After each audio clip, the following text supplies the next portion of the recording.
Welcome to Blizzard Fire. We hope this video helps fire up your solution. In this video, I will show you how to change your Toyota Camry's engine air filter. This simple maintenance task is crucial for your car's health, helping your engine breathe better and improving fuel economy. You'll need a new air filter, which is readily available, and possibly a flathead screwdriver for some models. This guide will walk you through each step, making the process straightforward and quick.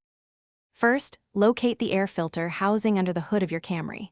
It's usually a large, black plastic box situated on the passenger side, connected to the engine's intake. Once you've found it, you'll see 2 to 4 metal clips around the perimeter. Simply unclip these to release the top cover of the housing. Some models might also have a small hose or sensor wire to disconnect, but many are just clips. With the clips released, gently lift the top half of the air filter housing. You'll now see the old, rectangular air filter resting inside. Carefully pull it out.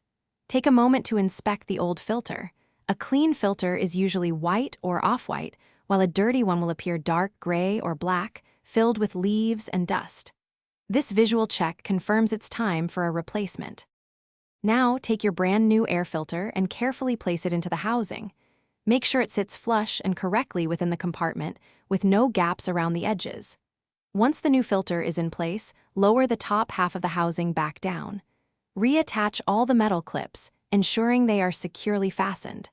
This completes the air filter replacement, a simple task saving you time and money.